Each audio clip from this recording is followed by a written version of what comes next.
like to take my career to the next level, I needed to make a change, and that change was at the right time, I think, as well. Everyone was singing and they're all on the seats, and I wasn't even drinking, and I was on the seats singing. I was having time of my life. Yeah. I really don't like him. No, I am got a good word to say about him. So where's that stem from? I just think he's arrogant myself, like. But yeah, I probably would, like. It's just a fighter's instinct. They say British titles were harder than winning the European title. Because the level of fighters we got in Britain at the moment, I wanted my hands on one. I held Robbie Regan's belt when I was younger, and I just thought I'm gonna have one of these one day. Obviously, I lost twice challenging for the belt, but I think this is my time. Like last time I fought in Swansea, I think I fought about 9 o'clock. I had Nando's at 6.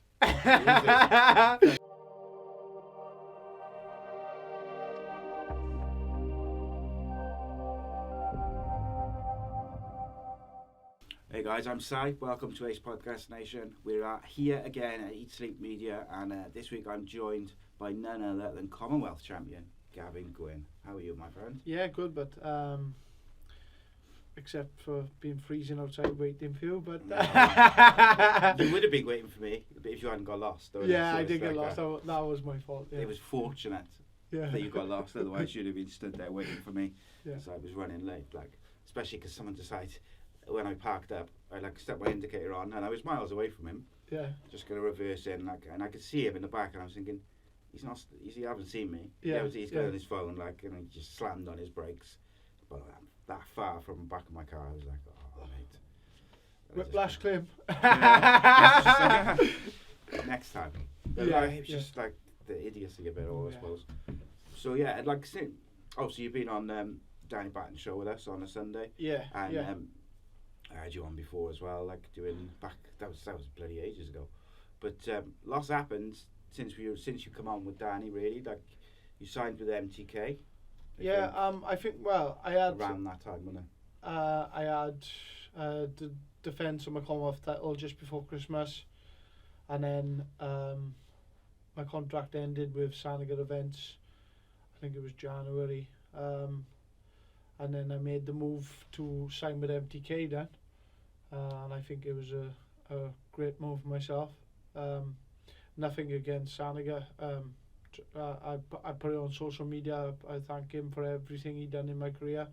But obviously, I want to take it to the next level now, and I think that MTK got the platform to do that. Like so. Yeah, like MTK's pretty much the biggest promotion within the UK for boxing and stuff like that. I think got some MMA fighters on there now as well. I think. Is it? I'm not I think sure. so. Yeah. Yeah. But like Saniga have done, they do really good work with like the Welsh fighters, don't they? I know like Lloyd Jermaine and that. Yeah, like all the boys coming through, and like what he done for me, brought me through on my own shows. Headlined up in Merthyr and on like 3 or 4 shows. So like I'm forever grateful for that help, like by him. But like to take my career to the next level, I needed to make a change, and that change was at the right time, I think, as well. Yeah, definitely good timing. So what's the plan for you, like in terms of next fight and things like that? So my next fight is for the British title, but obviously I can't. Yeah. I can't say anything on the camera, but it should be within the next 2 weeks. Everything should be out, and when I'm gonna fight and who I'm gonna fight for it. So at the moment, I'm just flat out in training now. Getting ready for that. I think I got about 8-9 weeks.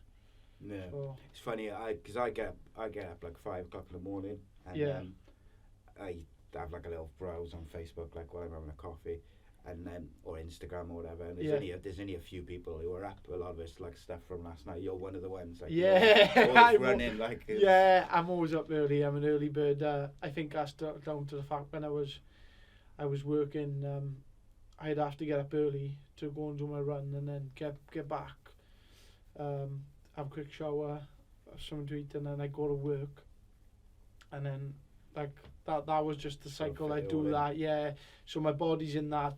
It's like a body clock, innit? So I'm always up early, and the baby. Sometimes he climbs into bed like, and he's kicking me in the back and wakes me up early in the morning, like, so. That's one of the reasons as well. Yeah, he just wants your space in the bed, mate. Yeah, that's what it is. That's what it is. Times. I got 3 teenagers now, innit? So like, I don't have that problem no more. I just try to get them out of bed. Yeah. It's an absolute nightmare. But yeah, I used to just get kicked out of my bed most mornings, like, because when they were little, like, you'd have the baby, and then the other 2 were like, well, you know, how come he's allowed in then? And then suddenly there'd be 3 of them. All 3 of them in. I'll get up and I'll just have the set. Breakfast, like. I'll have the set D, like, yeah. It's brutal. Nah, it's all good fun, isn't it? Yeah. So, like, you got some new ink as well, I noticed. Yeah. It's a good one, I like that. Got a lion. Did it? Worst pain in my life. I was going to say, it's supposed to be one of the most painful bits. Painful parts, I didn't have no numbing cream. The woman who done it, she said, "Oh, try not to do it with numbing cream because the tattoo won't come out as nice." So I was just like, it's going to be on my neck, so everyone's going to see it. I want it to be. Yeah, you don't want it to be like any. So I want it to be spot on, like. So I thought, I'll just bite the bullet. And the only other tattoos I got is one on my neck, and then one down my arm. So I haven't got really big tattoos. They are just right in, like. So it's only 10 minutes or. Yeah, and the arm don't really hurt anyway. No, so. The first half hour, I honestly was going to tap out. I was shaking, my whole body was shaking. I got about an hour and a half in and started easing up. And then she started going up the other end along my jawline. Oh my God. Brutal.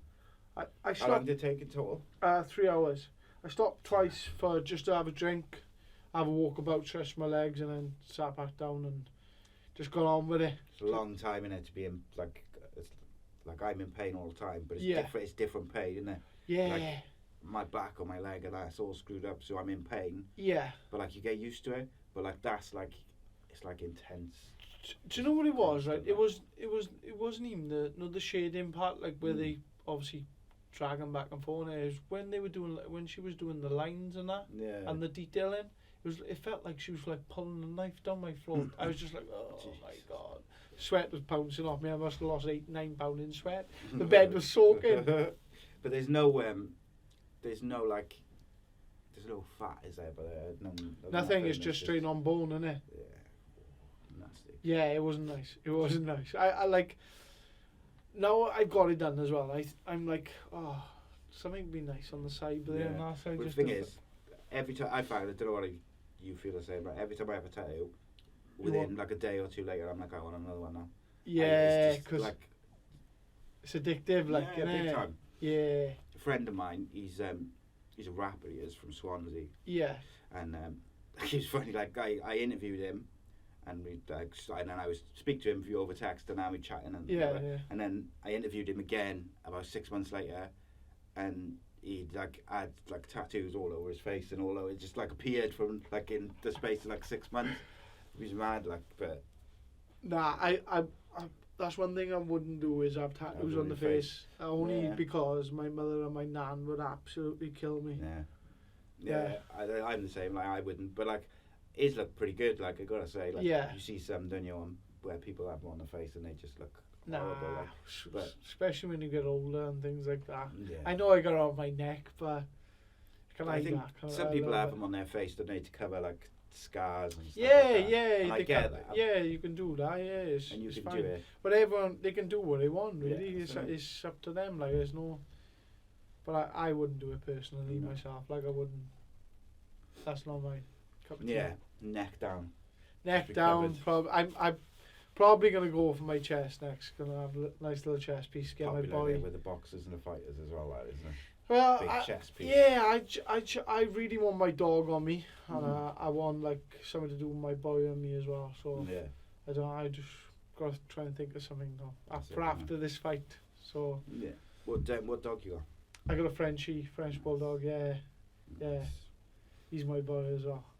Does he come on the runs with you, Nat? No, he's not fit enough for that. When he was a pup, he'd come like if I do a small run, I'd do a 3 mile run, but. He's 5 now. He's still like fit for a Frenchie, but he's like, he'll do a mile and he'd be conked out, and that's him done. Yeah, you don't want to take him like on a long run, do you? You'd be like dragging him along. Ah, no, and then he'd end up having a heart attack or something. Yeah. My missus would kill me. Bless him. So as we film this, like obviously last weekend was Eubank Jr. and Liam Williams. I know you went, but like, what did you think? Like, because it was weird. It was a weird fight in some ways. Like, first 4 rounds, like Liam just got caught a couple of times, but before he got caught in the first round, I thought he was really doing well. I thought he was winning the round, but then after that, he kind of seemed to struggle a little bit. But then in the middle rounds, he kind of really come back and he looked pretty good. And then Eubank got sore out in the last couple of rounds. But do you know, like the I think it was the first round. The first, like, I think it was like minute. It might have been a minute and a half. Jabbing him, moving his head, just it was making it look easy. And I think the crowd played into the fact that, like, he wanted to knock him out. He didn't like him. I've been there myself. When you don't like a fighter, it is you could say it's you wouldn't react to it, but you do. It's just that fighter's instinct, and I think he was just overreaching and falling in on shots and just got caught cold, I think, in the first round. And then obviously once you've been shaken like that, it only takes a little, the right time punch to scramble his senses again then. So the first couple of rounds, he done well to survive them first couple of rounds, because I thought that was, because Eubank can finish him. He's one of the best finishers out there, so he done really well to stay in there. And Eubank going on about, I could have finished him anytime. Well, why didn't he? He didn't get paid for overtime. No. And the only thing he did, he was like, I was going to punish him for 12 rounds. He ran for the next 5 after that. And then the last couple of rounds, he started letting his hands go again. So, but I don't like him myself either. I don't like Eubank either. So yeah, he rubs people up the wrong way, doesn't he? It was weird, like, because I saw a couple of people saying like, Liam Williams went down quite easy, like they weren't big shots. But like, my thing is, and like even like people like Conor McGregor and all sorts of fighters have said over the years, you don't always need like a powerful shot. It's just got to be on the right. It's timing as well. It's just timing, speed. The ones that hurt that you can't see. Do you know what I mean? They're the ones that hurt. They're the ones you can't see. So I think it was just timing. It was literally the first one. It was a boop. Yeah. That's all it was. It was boop. Caught him right on the button, and just caught him right on the button. Scrambled his senses, but he done really well to come back. And did you see the viewing figures? They were like, I haven't seen them yet. The highest since I think he beat Anthony Joshua's viewing figures. So that goes to show how much people liked it. And what a show it was as well. Like down there, everyone was singing and they're all on the seats, and I wasn't even drinking, and I was on the seats singing. I was having time of my life, and that was the first like big show I've been to since COVID. So that's like 3 years. So it's a long time, isn't it? It's been brutal. It's, I still got. I got it. I had COVID, didn't I? Like a few weeks back. Yeah. I was rough as hell for like 3 or 4 days. Like just the first 2 days, I was like, "What the hell's this?" Like I was honestly, it was the worst thing I ever felt. And then after that, it was just 4 days, and I was fine. And I was just like, "Oh, okay." That was just come really suddenly, and then gone. And then went. Yeah. And then like ever since, I felt better than I felt for weeks before. Like and I just got a cough, but like it's not like I'm coughing all the time. It's just a niggly thing, which is just like just there. I think everyone's the same with it though, because Christmas time me and my missus we went out boxing night, and we come home, and it was like the next day I think it was, both felt like, not like when you have colds and things like that. That's where it just felt groggy, and she, because of her job at the time, she was obviously doing the vaccinations and that, so she had to have a PCR test just in case, like. So she was like, "Oh, you coming?" And I was like, "Oh, may as well come." Better be safe than sorry. Like, and we were both positive, and literally the next day I was sound. I was trained. I got in my garage. I got a running machine, so we had to isolate for 10 days. But I just trained every day. It was like sound. Just affects everyone different, doesn't it? Yeah, some that's it. Like my nan and grandpa have had it. They're both in the same house, and my grandpa is seriously got serious heart problems. Got what are they called? Pacemaker, like pacemaker, yeah. Built in. Oh no, defibrillator. Yeah, built in, and he was sound. He was ringing me up every day to go and take him food. Go up the Chinese, go and give me curry and chips. And my nan, and she's fit. She was in bed all week, like she was gone, but towards the end of it, then she started coming back to herself. But she not like her, like she's normally bright as a button, out walking, and do you know what I mean? Yeah, we had it, and like my youngest, my middle boy had it. Yeah. And then 2 days later, the youngest one had it, which we kind of expected because he's constantly with the other one. Yeah. So it was like, if one of them's got it, they probably both got to get it. Yeah. And then just like Friday night, I was 20 minutes away from doing a podcast at home, like, and I was just like, all of a sudden, just was like, don't feel right at all. So I texted him and just said, oh look, I wouldn't normally do it with 20 minutes to go. Something's not right. But me and my missus tested negative all that week on lateral flows. And even when she started feeling rough and I started feeling rough, still negative lateral flows. But I just said to her, like I said, I don't feel well. You don't feel well. We may as well do one. Yeah. Just drive to the stadium and just do it. And we both had a positive, like within it. I think come back like in 8 hours or something. Yeah. It is what it is, isn't it? Yeah, that's it. But I think we got to learn to avoid it. Yeah, well, I think we got to learn to live with it now. Yeah. Obviously, Boris is the end of this month. He wants all restrictions and everything gone, doesn't he? So yeah, I get it. I think Drakeford just got to follow then. Do you know what I mean? It'll probably be an extra month on top. Yeah. Got it, wouldn't he? Just to make a point, like that he's making the decisions. Yeah. But it's a weird one. So look at us talking about COVID. I know. It just gets it everywhere, doesn't it? Yeah, like, it does. Just before you know it, I didn't even know how we got onto it. No. But like Williams, I saw a lot of, you know what it's like, mate, social media, innit? Yeah. Like people just talking horseshit, really.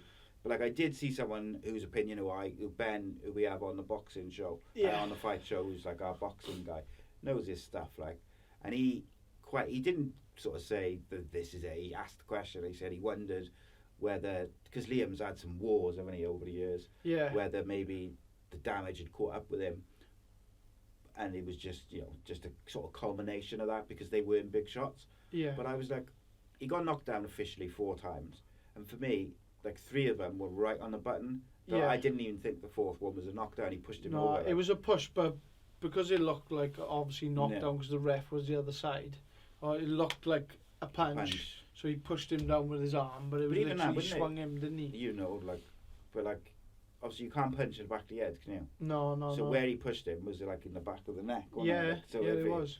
But Eubank was the home fight only, so even though it was in Wales, because Eubank can't sell a ticket, but it is what it is. I really don't like him. No, I am got a good word to say about him. So where's that stem from? I just think he's arrogant myself, like, and what's he got to be arrogant about, like? Yeah, he's just don't like him. It's a weird one because like he's not a young fighter anymore. No, but he always feels like he's like a class above everyone else. Yeah, like strange. I don't like him. So I just dislike him. But it's interesting what you said though about like because they didn't like each other, whether it affects you if you don't like your opponent. Because someone who Danny used to train, who we're friendly with, he was the Cage Warriors champion, and he defended against Jake Hadley, who's now gone to UFC, and they hated each other, like to the point where when Jake came on the show, he told us that like Luke had they'd been in the lift, and it was Luke, Jake, and Jake's dad, and like Luke was trying to fight him in the lift, like while he was just waiting for it, and it was weird. But they really dislike each other. Not even getting paid to it, like. No. No chance. Like they proper just did not like each other. Yeah. And but when the fight come round, Luke was on the back of one of the most dominant title fights I'd ever. When he won the title, he beat this guy up for 5 rounds. I've never seen something so one-sided in a title fight. Yeah. And he was obviously the challenger. Yeah. But when he came to fight Jake to defend it for the first time, he just abandoned it, all game plans, and he was steaming forward and just getting caught, and Jake just took him apart until he finished him. But like, it's interesting because do you reckon he could have won though if I don't know, kept his head? Like? Jake Aidley is quite special. Like, is he? Yeah, he's gone to the UFC now, but I think he would have had a much better chance if he had stuck with kept his head and kept the game like plan. His strengths and stuff. He just abandoned it. Talking about that, like going back on game plans and that. As soon as like Liam got his head was cleared, like from round 5 to round 9, he won them rounds and won them quite comfortable. Yeah. But then I think he's like, obviously the fight was slipping away. He got knocked down 4 times, so he's got to try and pull them points back. So he had to try and chase it a bit, and try and get the knockdown or get the stoppage sort of thing.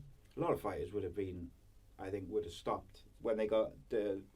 I think it was the second fight, the second knockdown. I think, which was the one where he looked a bit like he just looked like he wasn't very steady on his feet. To come back from that, I think, like, fighters generally don't get the credit they deserve for for getting up and keep going and stuff, because most professional fighters will keep going and going and going. Until the corner throws a towel in, and that's what they're there for, because fighters won't give up until someone does something about it. Like, would you be annoyed with your corner if they threw a towel in, if you were getting beaten? I probably would, yeah. Not that I would win that, but anyway. Like, but yeah, I probably would. Like, it's just a fighter's instinct, and you want to.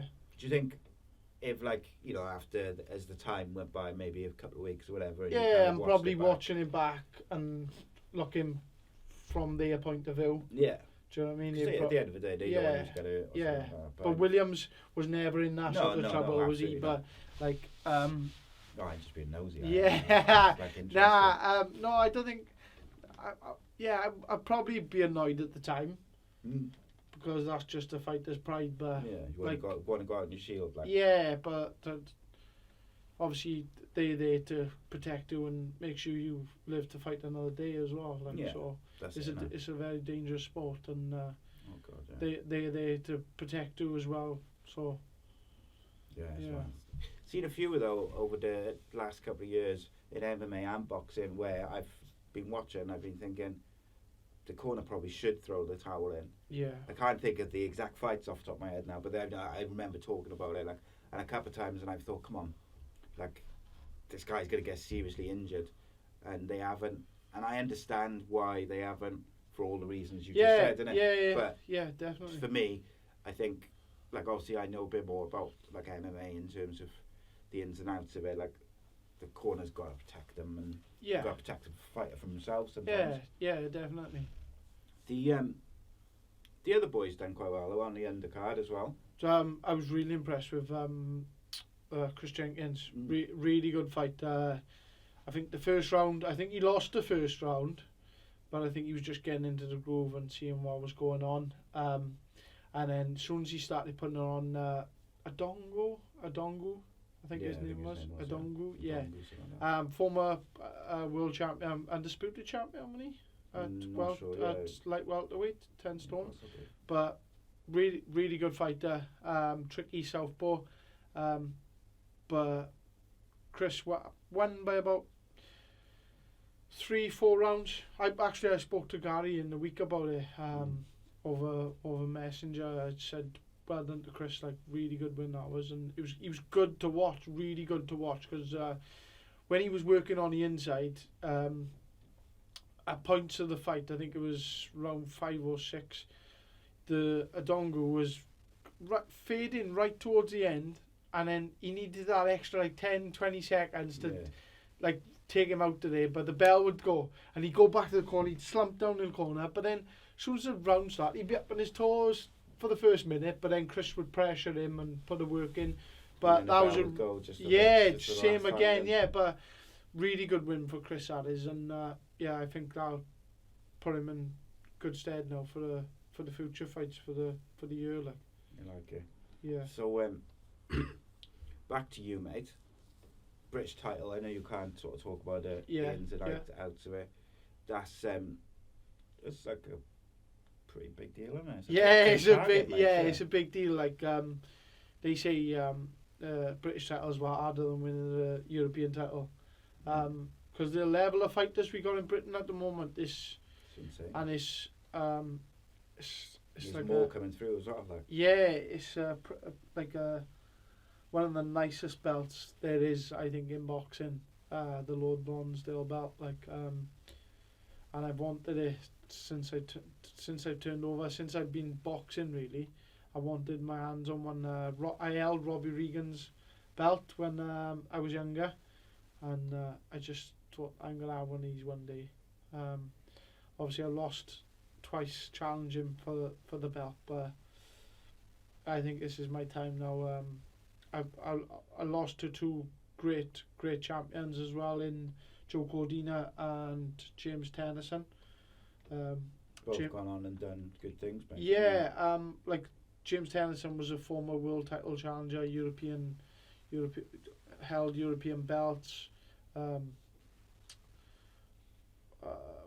I know he lost his last fight for the world title against the Mexican, but he's still up there as a top class fighter. And obviously Joe Cordina, who's probably going to fight for a world title this year. And me and Joe fought on the Luke Campbell Lomachenko undercard up in the O2 in London, and that was a fantastic fight for Welsh boxing. It was a 12-round proper it was a good fight. It was a good fight. It was pretty close as well, so I'm proud of myself for that. Like, yeah, it was close, but like I think even in like your last couple of fights, you can see like an improvement in you. Do you feel like every fight you've got better than the time before? Obviously the last couple of times I challenged for the British title, I wasn't full time. I was working as well. Yeah. So for the past 15 months now, I've been a full time fighter. That's all down to the sponsors, my sponsors. Can't thank them all enough. Like they've been amazing. So I got a wage each week just to pay the bills. Like I said to my missus, as long as the bills are paid, I live off £1 a week. I don't want for nothing. As long as I'm fed and watered, I don't want anything, because I just got a dream, and I know before I retire in boxing, I want to achieve these dreams. I got a couple of belts I want to win, so I just want to give myself every opportunity for the last remaining years I got in boxing, and really go for it. Like, what's your? If you said like you got 3 targets which you want to do before the end of your career, what would you say they are? So the first one is win the British title, next one is European title, and boxing Las Vegas. I like it. And I really think I can achieve all 3 in a matter of a couple of years as well. So it's going to be a big few years. I think you've just got to have a belief in yourself as well. Like, there's a lot of people like, oh, he's talking shit, but as long as I believe in myself and I put the work in, I know I can achieve them dreams. Yeah, and I think like you've got everything in place, haven't you now? Like to go and push on to those things. And I think it's half the battle with anything, isn't it? It's like as long as you've got the dedication and you've got the base to do it. Definitely. It's not a lot of most of it, but it's a lot of the battle is having those things in place. Like even my strength conditioning, I got Richard Thomas on board. I got Tony, who's sorting the game plans out, does my pad work, sorts my sparring out, and then I got my physiotherapist, Chelsea. So I'm keeping my body in tip-top shape all the time now, whereas before I was sort of playing at it. I'd obviously playing at it. I'd get up in the morning, then go to work. I wouldn't eat all day. I'd eat like 3 o'clock, and then starve myself then, because I knew I was going training, so I didn't want to have a full belly. Yeah. But now I'm on the right time to eat. I'm eating the right foods. And I think that's one of the one of the main things as well. I've seen the difference in my body. You could see like from photos where I was making weight before, making weight now. I'm twice the size now, and I'm making it a lot easier. It's mad, like. Yeah, I think like eating and that side, like the diet side of things, is massive. And I think people underestimate, like particularly if fighters are trying to weight cut to be the biggest in the smaller weight. Yeah. But like the other side of it is if you don't eat enough or you're not eating the right things, it does catch up with you from a conditioning point of view, just for a general, like the energy you've got. Yeah, well, I mean? And you'll see it in the fight as well. Like we only got it's not even 24 hours, it's about 20 hours we got.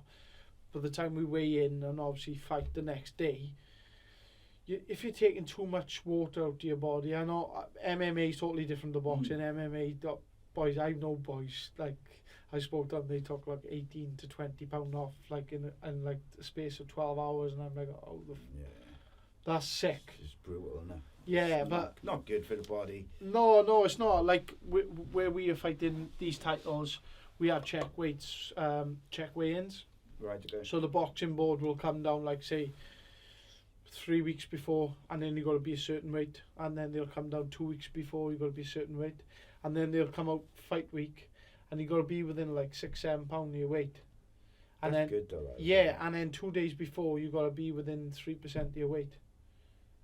So you're nearly there 3 days before. Yeah, so it's not as hardcore. Obviously, you do a little weight cut. You do a weight cut to make them weights, but obviously it's not. Your body's getting used to making that weight, and you're not just taking off in one go. You're not like starving yourself. You're not dehydrating yourself. And that. No, and I think your body gets used to it as well then, and it's a lot easier to make. Like I could have made super featherweight last fight, and that's 994. Like I'm like.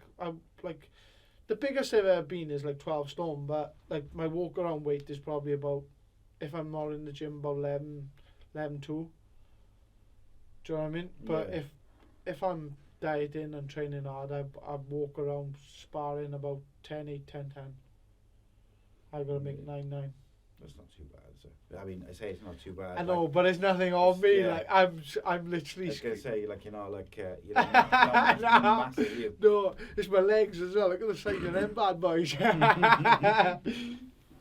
No, it's I know a lot of MMA fighters, and some of them the weights they cut in that last couple of weeks and the last couple of days. Some of them is just.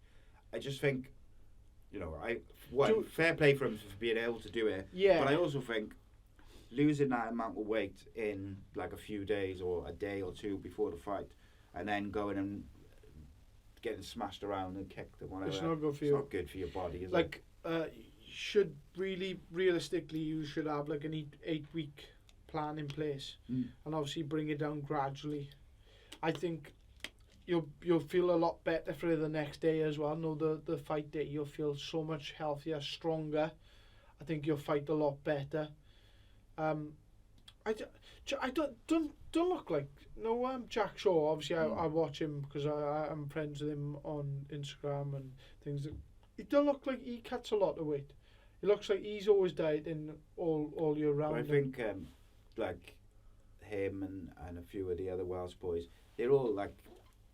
In Shore MMA and then they all got they got top of the range facilities and nutritionists and all that. So I think it's kind of as you move up the sort of levels, I guess not just the facilities that are available to you, but like you tend to like you were just saying there, you got like your people who do all your different stuff, and it helps you be a bit more gradual. But I don't think Jack does cut. Because he don't look all sucked in, does he? No. Like where you see some of these MMA fighters, they look like they're on death's door. Yeah, like it looks bad, seriously bad. Like see him in like an ice bath. Jack, he doesn't. Saunas. He doesn't even look like he cut a lot of weight. Like, but I could be I could be wrong. He just might look good on the scale. I'm sure he cuts a bit. Like everyone cuts. Obviously, cuts a bit, but no. Yeah, you're right. He don't look like he cuts loads. Like, do you know what I mean? Like some of these boys doing 24 pound and that. Yeah, that's ridiculous. a few years back when McGregor was on his way up, and he fought at, what was it? I can't remember. When he was fighting at featherweight, I think it was. Yeah. And there was one fight he went in and he looked ill. Yeah. Do you know what I mean? He didn't look like a guy who was going to go and perform at his best and at an elite level. I think he won the fight in like a minute or something. But yeah.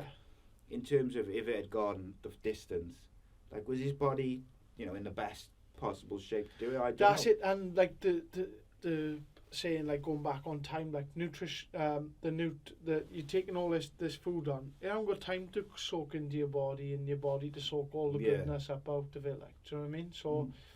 So like, when's your final like weigh-in before a fight? Then 24 hours, is it? No, 3 days before a fight, and then you have a 24 hours before a fight. Then day before. And then after that, the final weigh-in the day before, you can just day do before. And just. Well, it's not even that. You can't really eat what you want because obviously your body's used to. I diet for like 8 weeks, so your body's used to certain foods. So you can't be chucking junk in it because you ain't gonna perform on junk because your body's not used to. So I eat clean, but I eat a lot more carbs, eat a lot more protein, obviously more fluids and everything else. But I get like my rehydration drinks in and everything else. But one thing I always do, I always have cooked breakfast in the morning. It's just a thing I've Tradition. done. Yeah, it's just a thing I've done. I have cooked breakfast in the morning, and then back on it. Then in the afternoon, I'll have my pasta and my chicken and my broccoli, my greens, and and everything else before the fight. But if it's a Nando's day, I'll have a piece of chicken and some greens and before I fight. Like last time I fought in Swansea, I think I fought about 9 o'clock. I had Nando's at 6. That's quite close, isn't it? Yeah, but I'm a grubber. I just like my food. Like how many times a day do you eat then? Like four times a day. Yeah, like. I struggle like in midday. I do like so I wake up early. I'll try and put it off as late as possible. I'll have my breakfast then about 8 to 8:30. Depends if I'm taking my boy to school. If I got to take him to school, I'll have it after I take him to school because I got to make sure he eats his breakfast. Yeah. And then I'll go to the gym, and then I'll come home. I'll do some housework because I'm now the house husband now. So I'll do some housework and then I'll put some food on for myself. And then around about 5 o'clock, then I'll have something small, even if it's pasta or something like that. And then my missus comes home, and then we'll eat then about 8 o'clock. Then so. You good cook. I am decent cook. My speciality is spag bol, and I cook it from scratch as well. No jars. No jars and nothing like that. I do my own spices and everything else. Mushrooms, onions, fresh tomatoes. Stunning stuff. I like that. Good. I wish I could cook. I make like chili and that pretty good. Yeah, I like a chili. Yeah, chili's nice. Yeah, I like a chili. Because like I say, I got 3 teenagers, so like it's easier to make something like that in a stove or whatever. And just chuck it all. Do it all big, yeah. Boil some rice up, job done. I'll always say to my missus, I'm going to make a chili. We'll have it, and then like whatever's left, I'll freeze, and then we can just have it with jack. Yeah, the kids are like that. Never happens. Every time. Eat a lot. Yeah, they just eat it, and then it's like about 15 minutes after they've had food, it's like, Dad, is there any more chili or what? Oh, it's gone. Every time, every single time. Bit of chili and jack potatoes back. And then the oldest one comes home from work at like 10:30, 11. Yeah. And he's like, "Oh, Dad, there's any chili left?" It's like, yeah. Have the last of it. Have it all. You can't say no, can you? No, that's it. Yeah. So, I was going to ask you. You mentioned Robbie Regan earlier. Yeah.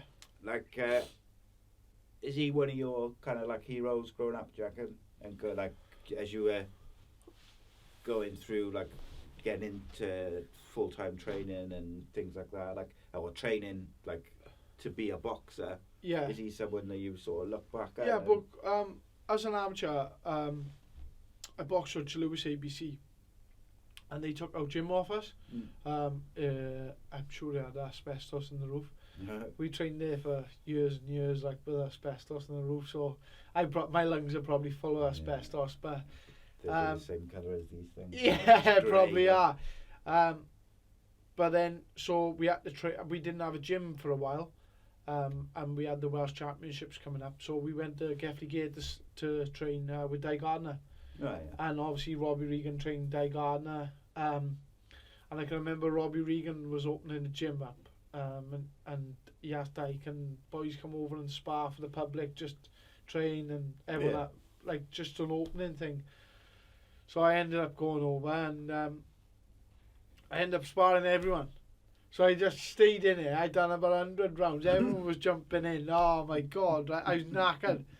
And Robbie Regan, he said, "Oh, you're a hell of a boy, you are." But no, I can remember saying there. And I got all his belts and things like that. But Robbie Regan, he always wishes me luck on Facebook and everything else. Like, so, yeah, it's great to have people like that backing me as well. Like, so. Who you train? Like, who do you train with day to day now? Like when you do your sparring and stuff like that. Down St Joe. So we got Lee Selby, Jordan Withers, James Atkins, Rashid Omar, Nathan Howells, Miles James.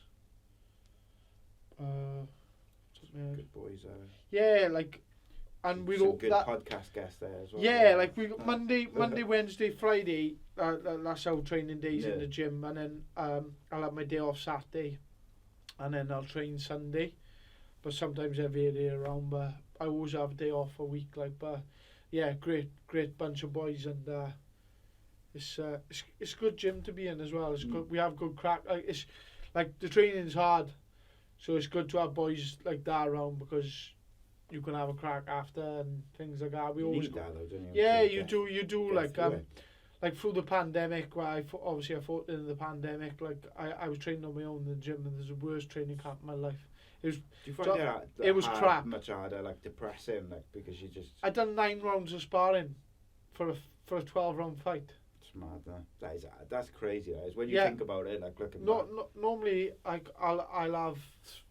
When we're building up now, like, so I'll have 3 spars a week. I'll do like 6 rounds, and then we'll do 2 6s and an 8, and then we'll do like 2 10s and 1 12, and then we'll work back down. So we'd have like 6-7 weeks of that. Whereas last, 9. I'm sure there's 9 rounds I done. It's not the best preparation, is it? Nah, like and I was due to COVID, but I'm not saying I would have won the fight. I think I would have if I had better preparation. But you couldn't do anything about it. Really. I couldn't do nothing about it. No one wanted to go to the gyms. We had to go to Bristol to spar because obviously, because of the restrictions. Restrictions wouldn't let us go to the gym, so me and Tony was sneaking off to the gym to train. Did they open them up for professionals and that though? It did at the back end of the. Right, yeah. So I had like 3 weeks to go, and they said, "Oh, professionals can train." And I was thinking, so what we were doing, we were sneaking in. I'd go in because we got keys, and then lock the door behind me, and then me and Tony would do a session, and then obviously sneak back out. Then. I'm sure you weren't the only fighter doing that over the years, right? No, I know. I can remember we were doing my strength conditioning from my garage. I didn't have no weights or nothing. It was. It's not ideal, is it? Preparation wise, like. Nah. But making weight that time, I honestly, because we had to stay up there for a week. I was in the hotel room. I killed myself all week. I think for the week I took a punnet of grapes up with me. I had that and 2 packs of rice cakes, and I just drank water for the rest of the week. That's all I had all week.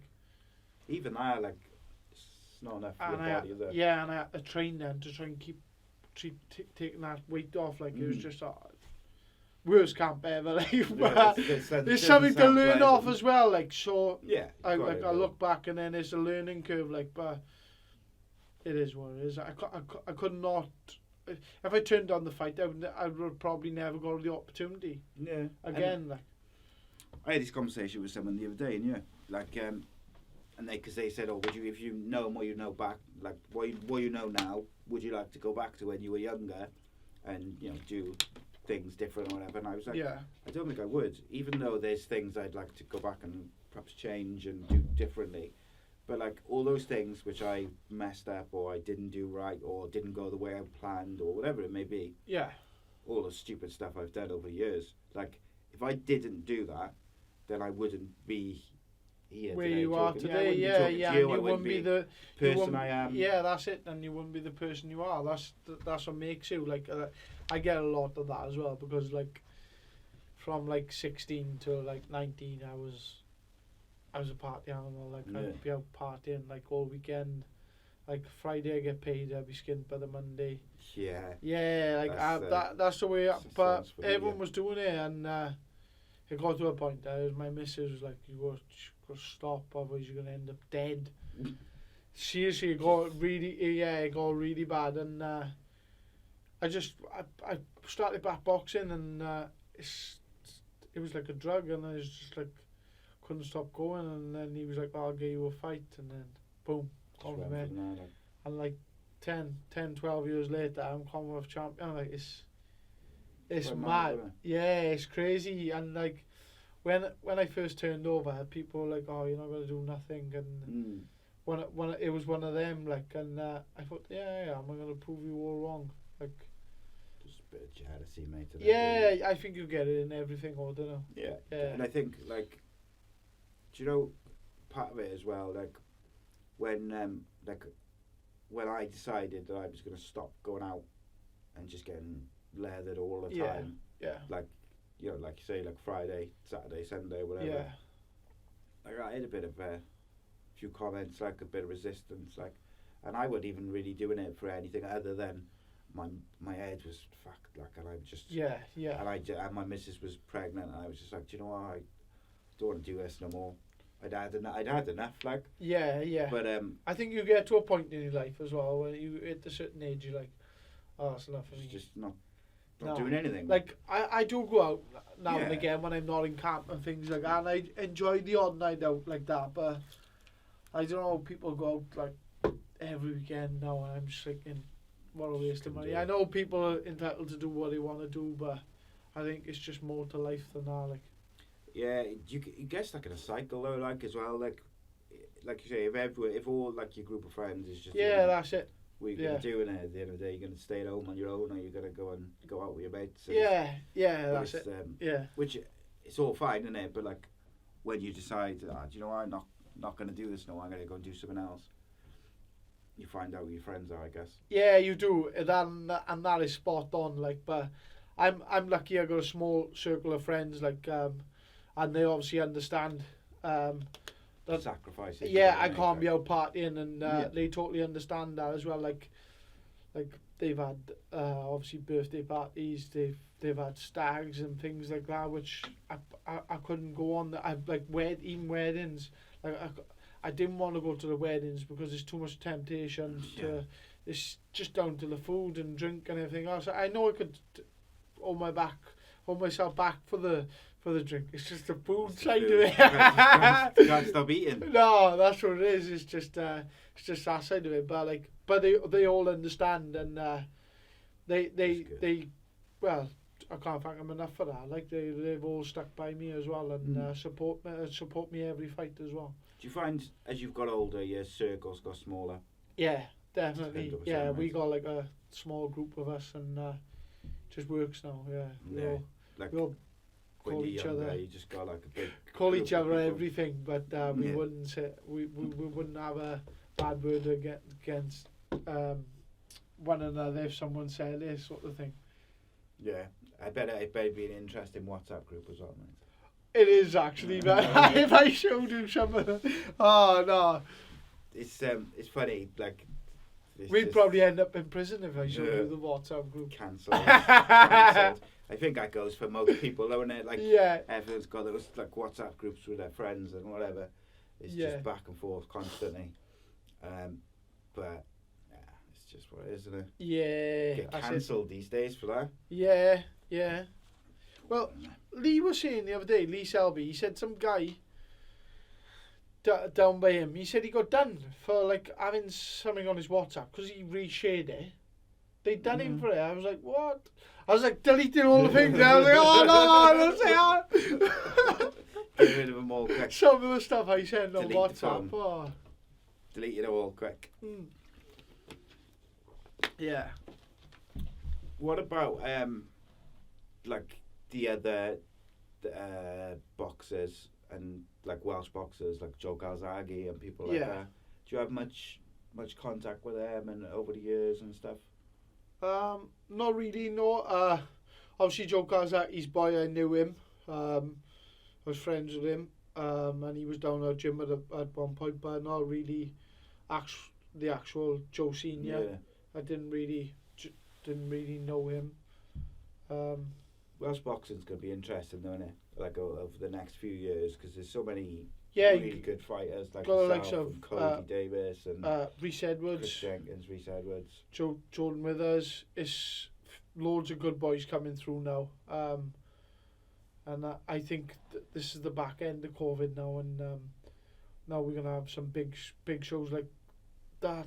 The past Saturday down there, I can't wait to be back on a show in Wales like that. The good thing is as well with Welsh fighters is that wherever they fight, they just take hundreds of. We always get a back end Welsh like Welsh fans are the best.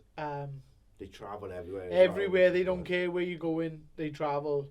Amazing. Like, and I think we're gonna have to travel on my next fight as well. But I know one thing's for sure on my next fight. I'm gonna be a home fighter, so I'm not going in the away corner this time. I'm in the home corner, so that's one good thing. Nice. And you mentioned like you want to fight in Vegas at some point. They'll all go there as well. Oh, they'd love that, man. My own man, right? He loves to gamble, like so. Is he itching for you to fight in Vegas? Is he? Yeah, I can remember he told me last time. I think he done 15 grand over the last time he went to Vegas. Like, yeah, no, he went up to 15 grand. He went up to 15 grand, and my father's header, and he give this man a couple of grand. And he said, whatever I say to you, don't give me that money. Like. That never works. Yeah, so he done the rest of the money, and he went up and obviously got that money off the guy. My old man was probably drinking, so he's steaming. So he woke up the next day, so he was like, "Oh, I think I got my money. I give him so and so last night." So he couldn't remember. And he went up to the fella and said, "Where's my money?"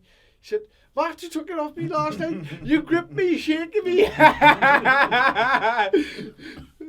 So he done a lot. Yeah. You told me I was giving it to you. So I gave it to you. Yeah, I'd be. I'm alright now with gambling. Like I had a ropey period. Like. And Did you? Yeah. Yeah. If I'd gone to Vegas at that point, I think I'd have been. Oh yeah. I would have ended up homeless. Like I just couldn't stop. Like. Yeah. It was just like a vicious thing of like every day I was just. It's hard to explain because when I talk about it now, like it's like it sounds ridiculous, but like I would say I'd put like 100 quid in. Yeah. Do a load of horses. Sometimes I'd do good and get a few grand and whatever, and then other times it would run out. But you're like, I'd always be like, I'll put another 50 quid in because to try and get that money back. Yeah. Because I can see this next race. I fancy. Yeah. And you're always talking yourself into it all the time. Yeah. Did you see that documentary? What's his name? The ex-footballer. He lost everything. Paul. Gascoigne, was it? No. Merson. Paul Merson. Did you see that? I saw bits of it. I haven't watched it in full, yeah. I'm sure he done like 100 grand bet.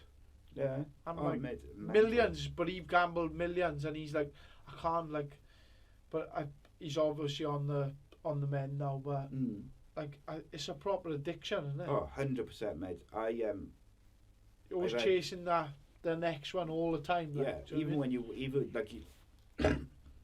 I'd have days where like I'd have like the massive high, like I'd have a big win, but instead of like enjoying, like when I first started, if I had a big win, I'd take out like 75% of it. Yeah, and just give it to my missus, and then I just start again. Yeah. But like as time went on, I'd be like, I got a few hundred quid here. I'm gonna invest that now over the next couple of days. I'll up my stakes. Yeah, try and win more. To win try more. And win more. Yeah. And I just became a proper mug punter. Like I just lost loads, and I just couldn't get out of it. Like I think in the end I just kind of like was just like, I gotta just delete all this and just. Otherwise you just end be up done with it. Yeah, could lose everything. Mate, if I were like Vegas would be lethal. Would have been lethal for me then. Like now, I think I could go and I could have a bit of fun and then be done with it. Like, but I don't gamble, so I'm right there. I'm not a gambler. Like I just want to go to Vegas for the experience. Yeah, exactly. I'm exactly the same as well. I think my missus wants to do it as well, so I think what we'll do is just do like a trip, like a 3-week trip. We'll go a couple of different places, Vegas as well. Got to do it now. Yeah. I've always wanted to do the Route 69 to drive the camper. Route 66. 66, driving the camper. Yes. Do you know what I mean? And get an RV and just be like. Yeah, and just drive. Like, I've always wanted to do that, so I think I'll do that when I'm a bit older though. Yeah. Do you know what I mean? No, about my age, mate. retired when you're retired from boxing. Yeah, when I'm retired from boxing and hopefully have loads of cash in my bank.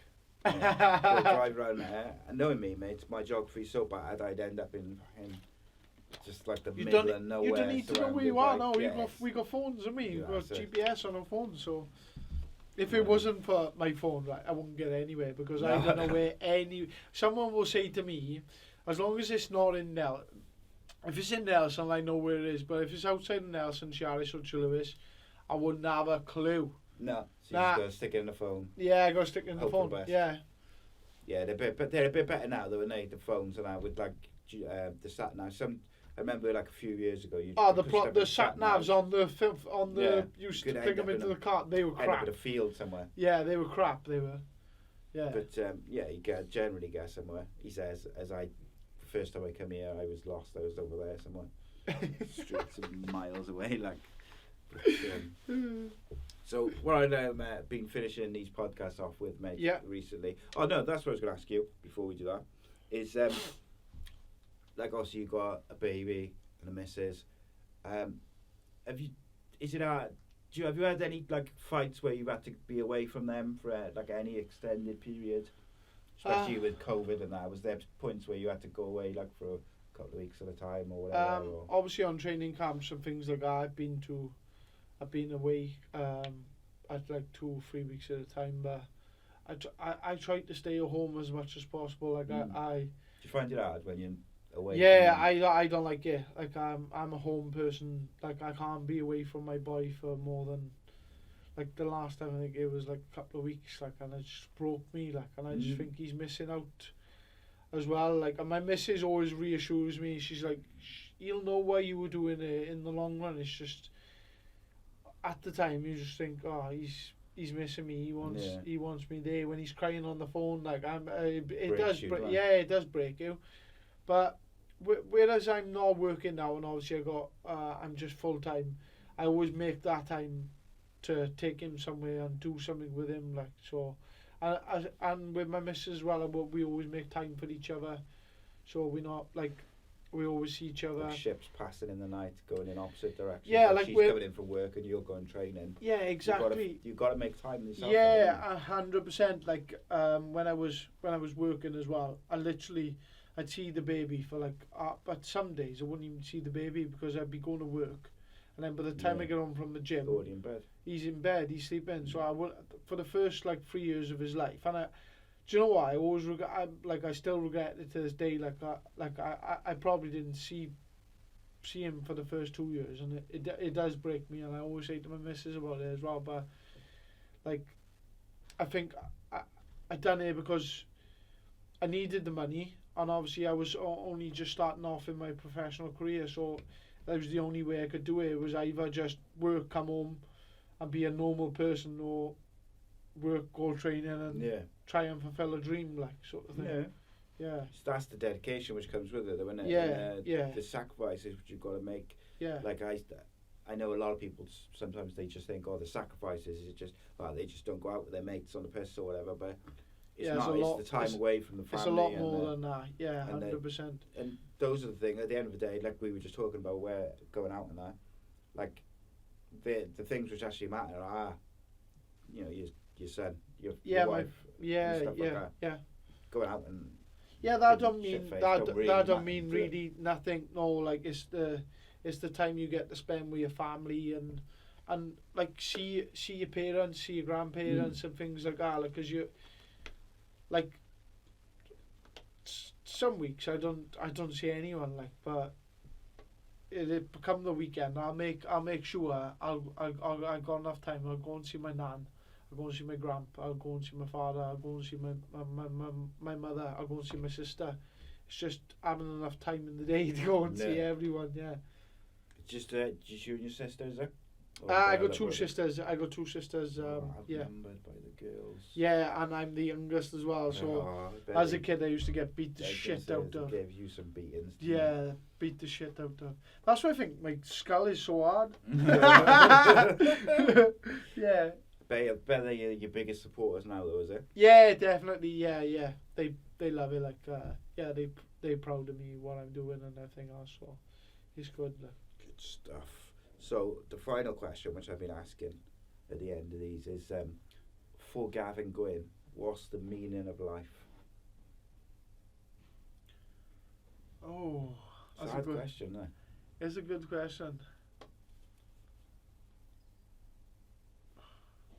My actual meaning of life is my family right now. Obviously it's different for everyone else, but the meaning of life, like,